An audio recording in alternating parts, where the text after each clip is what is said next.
Hey everybody, I hope you're all doing well.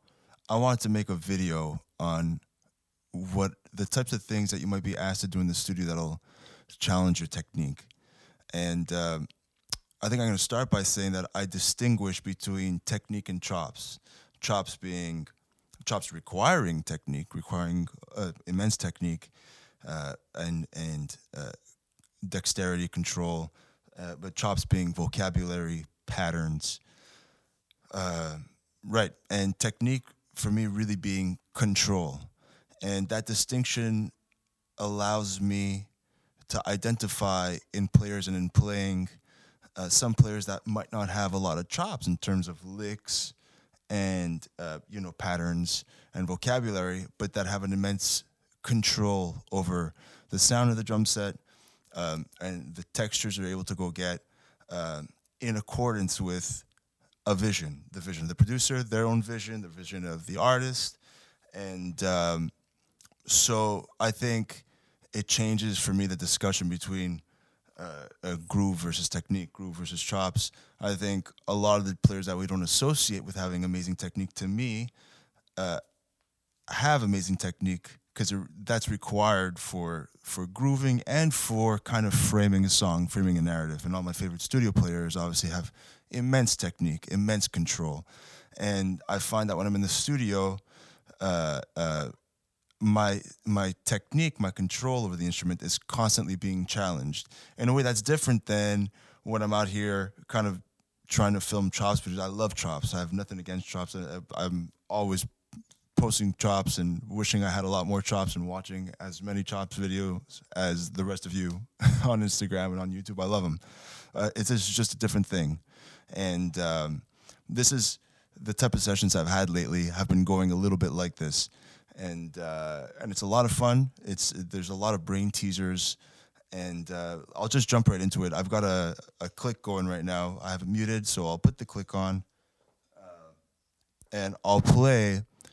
Let's say, for the purposes of this, it's kind of like a bit more of a syncopated tom groove. It's the type of thing that might come up in like an indie folk recording. So there's a click. Let's say I might suggest this as the main groove for the song. I might suggest something like,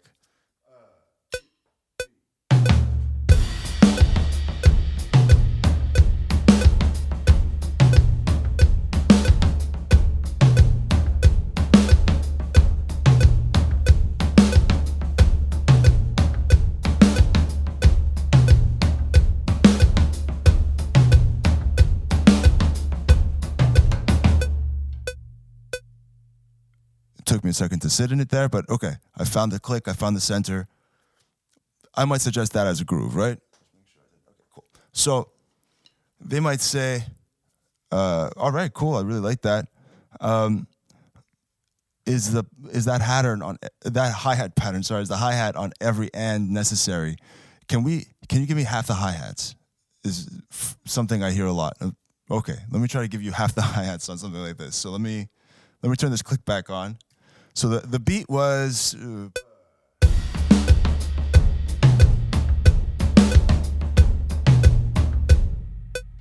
all right, let me try to get half the hi-hats in.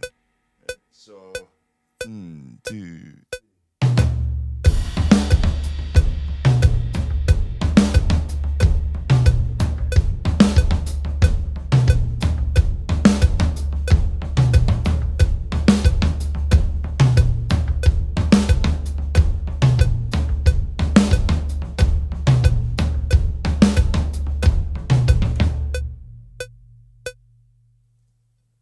So they might say, yeah, I think I prefer that. Just for fun, can we hear the beat without any hi-hat? Sure. So let's get the click back on. One.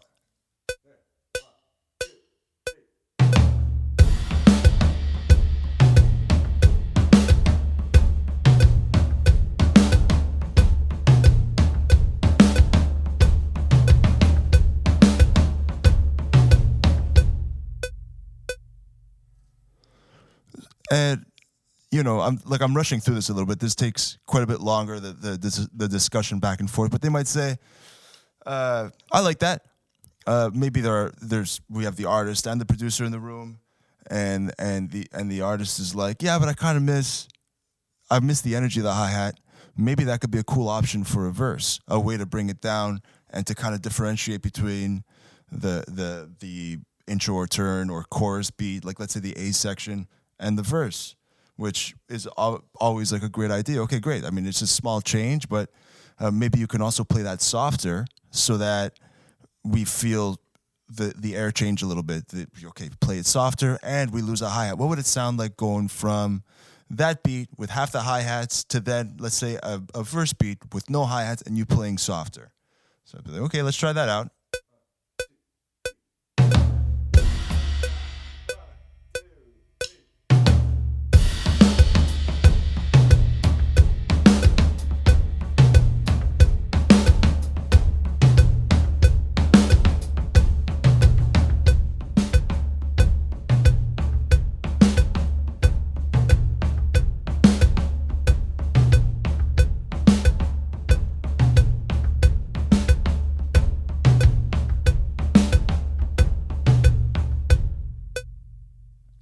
All right, I made some mistakes in the intro there, but we kind of get the idea. What did you guys think about that? You know, and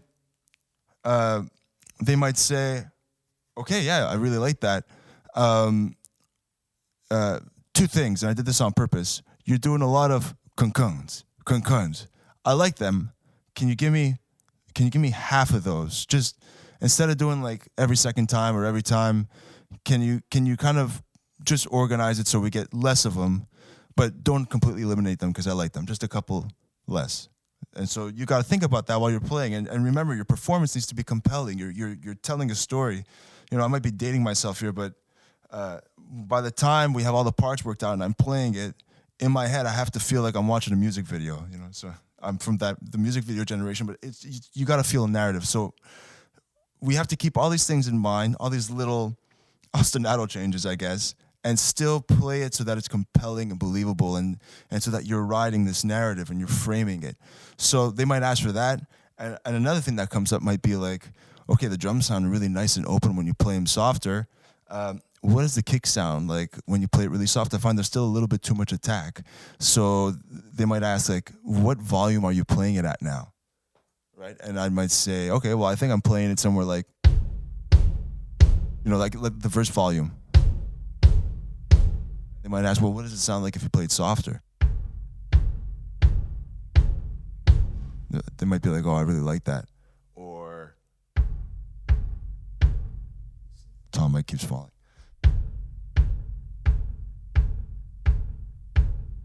Maybe that's nice, but maybe it's a little bit too soft. Can you split the difference? So let's hear it in the groove.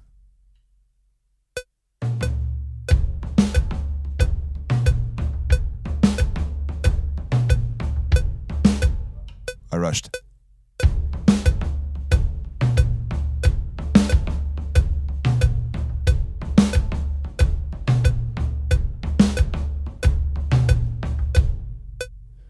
Great. So we like that. That initial energy you had the first time you played the groove, I don't want to lose that. I think I really liked it. And I liked the hi-hat. This is the producer speaking. I like the hi-hat every time. Maybe can we have that for the bridge? Maybe we can use that to lift the bridge so it feels even different. It feels like another level up from the chorus. You're always looking at kind of like striating the energy in a session. That's where a lot of these changes come in, is how do we differentiate one section from the other without completely changing things, just making these slight changes. And that's ultimately what challenges your technique, you know. So we might say, how about this? Let's play intro. What if, can we really pare down verse 1? Can we do just kick, maybe just kick and tom? So like maybe... 3, 4.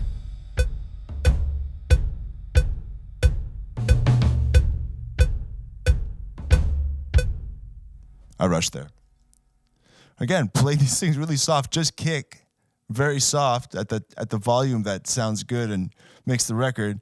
But keeping it locked in, sometimes that's more challenging than, you know, for me, than some chops, you know. So, okay, so let's do intro. Let's do that verse 1 option where it's just kick. and some toms that I just demonstrated. Let's play chorus 1. Let's play chorus 2. Verse 2, which is the groove, no hi-hat. And again, watch the volume, the kick softer so that everything feels a little bit rounder.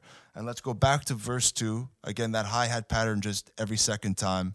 And then let's lift for the chorus. Let's go double time on the hi-hat every time. And that's actually something that happened to me. I'll post a video, I'll post a link, a session I did for Brittany Kendall, and it was the bass player that suggested I do that. And it really lifted the bridge. It actually really worked. So this is actually something that has happened to me on a similar groove. So let me get the click going. Let me see if I can remember all this on the first pass. I usually don't. We usually have to do a couple because we're just spitballing, you know. So let's start the song.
And then presumably that might be where like there's like a breakdown chorus. That happens a lot.